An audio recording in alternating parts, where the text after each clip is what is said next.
indirimbo yiswe Little Girl cyangwa agakobwa gato ni ya Enrique Iglesias. Njye nitwa Kai Proctor, nizere ko uri budufollowing ariko kabanza.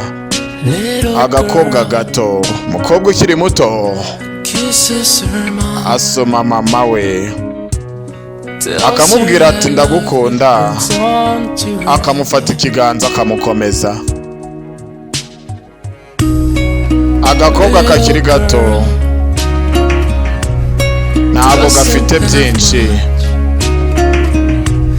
karagenda kisekera kumva ubuzima bwuzuye, ariko nijoro kakarira kakagerageza gufata, nta muntu ukumva, kari konyine.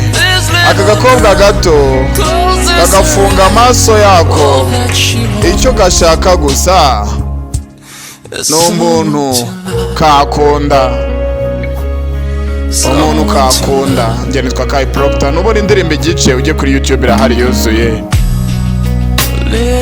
Agakobwa gato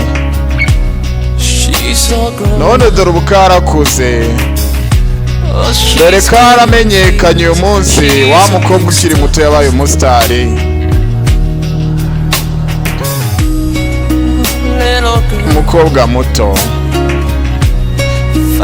ararwana na mama we bashwana, ntago yakizera amafaranga ko yahinduye uwo yakundaga. Ararira ijoro ryose agerageza kwikomeza, nta muntu umwumva, ari wenyine.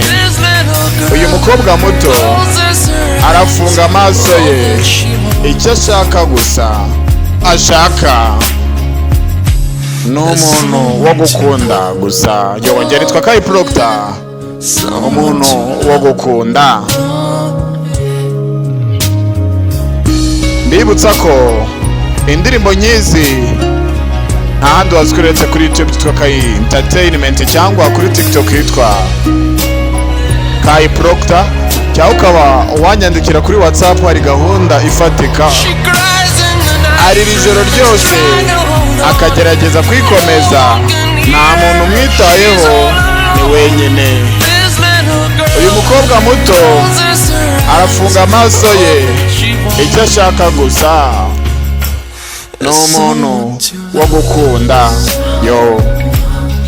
Umuntu wo gukunda, umuntu wo gukunda, wo gukunda, umuntu wo gukunda, umuntu wo gukunda, umuntu wo gukunda, umuntu wo gukunda. Niko karirimbo Little Girl, niko karirimbo.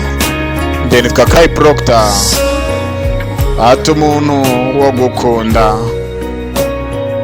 umuntu wo gukunda.